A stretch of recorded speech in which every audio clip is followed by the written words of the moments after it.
Hello दोस्तों, कर्मचारियों के लिए दो तीन बड़ी खबर सामने आ रही हैं, जिसमें एक तो आपका जो डीए में वृद्धि हुई थी उसको लेकर दो लेटर जारी किए गए हैं और पुरानी पेंशन को लेकर भी एक नई अपडेट सामने आ रही है, वो हम आपको बताने वाले हैं। यदि आप वीडियो पर नए हैं तो चैनल को सब्सक्राइब कर लें और वीडियो को लाइक और शेयर जरूर करें और वीडियो को लास्ट तक देखें ताकि आपको पूरी जानकारी विस्तार से मिल सके। तो आइए आपको सबसे पहले बताते हैं कि पुरानी पेंशन को लेकर क्या अपडेट सामने आया है। जो पूर्व वित्त सचिव थे सुभाष चंद्र गर्ग जी, उनके द्वारा पुरानी पेंशन को लेकर कहा गया है कि सरकार ओल्ड पेंशन के बारे में विचार बना सकती है। ये बड़ा गैर जिम्मेवाराना कदम, इन सरकारों को ऐसे नहीं करना चाहिए। इन ये सरकारें भूल गई, कांग्रेस की सरकारें किस तरह से मनमोहन सिंह वगैरह ने कितनी मेहनत करके 2006 वगैरह में इसको एस्टैब्लिश किया। वो सब छोड़ छाड़ के केवल आपका शॉर्ट टर्म पॉलिटिकल इंटरेस्ट के कारण से आप ये सब प्रॉमिस करने लगे। उस समय तक सेंट्रल गवर्नमेंट ने रिस्पॉन्सिबली काम किया, वो उस दिशा में नहीं गए, लेकिन अब वो भी उसी दिशा में जा रहे हैं। ना कांग्रेस जस्टिफाइड थी, ना बीजेपी अगर इस दिशा में चली जाती है तो जस्टिफाइड। क्या रेस्टोर कर देना चाहिए? बिल्कुल नहीं करना। मेहनत की थी, बहुत जरूरी था इस देश को, करना चाहे तो मत करिए। एवरीबडी हु केम, जो भी आया 2004 के बाद, आंखें खोल के आया, कान खोल के आया, इन शर्तों को स्वीकार करते हैं। उसके लिए तो सुभाष चंद्र गर्ग जी का कहना है कि पुरानी पेंशन को कितनी मुश्किल से सरकारें लेकर आई थी। यदि कोई भी सरकार, कांग्रेस हो या बीजेपी हो, यदि ओल्ड पेंशन को बंद करती है और नई पेंशन स्कीम यूपीएस और एनपीएस को शॉर्ट टर्म के लिए जारी रखती है तो ये बिल्कुल भी जस्टिफाई नहीं होगा। वहीं पर जो 8th पे कमीशन है, यदि उसमें फिटमेंट फैक्टर 1.92 लगता है तो आपकी सैलरी 34,560 रुपए और 2.86 लगता है तो 51,480 रुपए हो जाएगी। वहीं पर फिटमेंट फैक्टर 2.86 लगने की पूरी उम्मीद बताई जा रही है। जो कंज्यूमर रिपोर्ट है खाद्य विभाग की, उसने अपनी रिपोर्ट सौंपी है, तो जिसमें कर्मचारियों को खाद्य में वेरी हाई वृद्धि देखने को मिली है। तो ये इस प्रकार से फिटमेंट फैक्टर की गणना हो सकती है, क्योंकि जो कंज्यूमर रिपोर्ट है वो सामने आ चुकी है, जिसमें कंज्यूमर की 1.43 पर जाकर रुका है। वहीं पर ये लेटर जारी किया गया है सरकार की तरफ से। जो अभी आपका डीए में वृद्धि की गई है 3% की, वो 55% से 58% हो चुका है, वो आपको पूरा एरियर के साथ अगली सैलरी में मिलने वाला है। वहीं एक और लेटर सरकार ने जारी किया गया है, जिसमें कमेटी को लेकर अभी भी बिल्कुल कोई बात सरकार करने वाली नहीं है, जिसमें यह संशय बना हुआ है कि कर्मचारी बेसब्री से इंतजार कर रहे हैं कि कब तक सरकार कमेटी का गठन करेगी, कब तक उस पर अपनी रिपोर्ट सौंपेगी। ये कंज्यूमर रिपोर्ट है जो 143.8 पर जाकर रुकी है। पुरानी पेंशन को लेकर सरकार जो विचार बना रही है उसके ऊपर सुभाष चंद्र गर्ग जी जो पूर्व वित्त सचिव थे, उनके द्वारा यह बयान दिया गया है कि सरकार पुरानी पेंशन को लेकर कुछ ना कुछ विचार और बना सकती है। जो अपडेट करती जा रही है सरकार एनपीएस और यूपीएस में, उसमें ज्यादा संशोधन करने की और संभावनाएं हैं।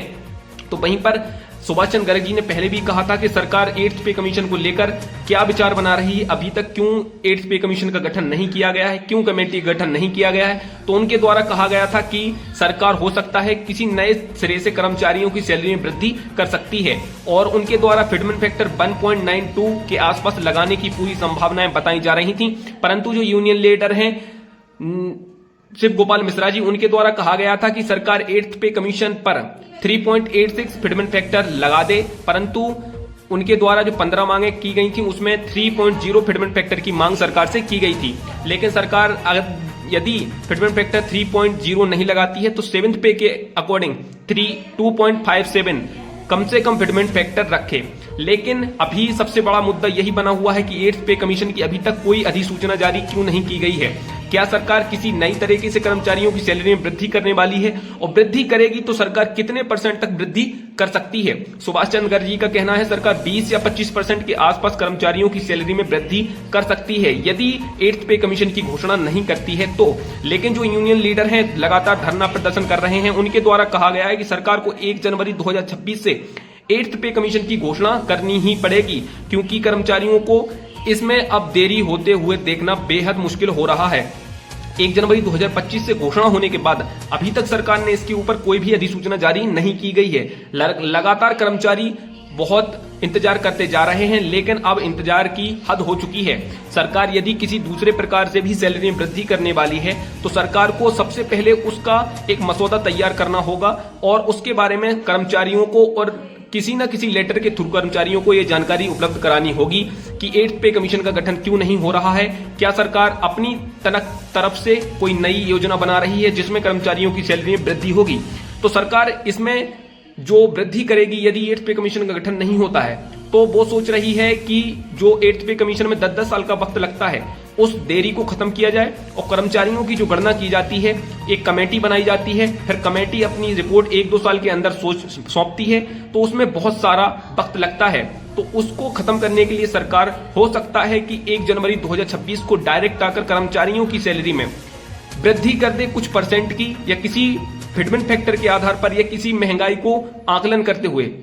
लेकिन उसकी भी अधिसूचना सरकार को जारी करनी होगी, क्योंकि जब तक आप बताएंगे नहीं कि किस प्रकार से कर्मचारियों को आप सैलरी में वृद्धि करेंगे, उनको किस प्रकार से सैलरी का आकलन किया जाएगा, तब तक कुछ भी कर्मचारी ये मानने के लिए तैयार नहीं है। लेकिन ये सुभाष चंद्र गर्ग जी का बयान था, उनके द्वारा कहा गया है कि सरकार ये योजना भी बना सकती है कि सरकार कर्मचारियों की सैलरी में 8th पे कमीशन को लागू ही ना करे, कमेटी का गठन ही ना करे, तो कर्मचारी क्या करेंगे। लेकिन हो सकता है और ये होना भी संभव है, क्योंकि 8 महीने बीत चुके हैं, अभी तक सरकार ने किसी भी प्रकार की 8th पे कमीशन को लेकर अधिसूचना जारी नहीं की गई है। जब दिल्ली के इलेक्शन हो रहे थे तभी सरकार ने 1 जनवरी 2025 से केवल घोषणा की थी कि 8वां वेतन आयोग आएगा, लेकिन 8 महीने बीत जाने के बावजूद भी अभी तक सरकार ने इस पर कोई भी बयान जारी नहीं किया गया है। जबकि इससे कुछ दिन पहले ही कैबिनेट की बैठक हुई है, वहां भी अश्विनी वैष्णव जी ने केवल 3% डीए में वृद्धि की घोषणा की है,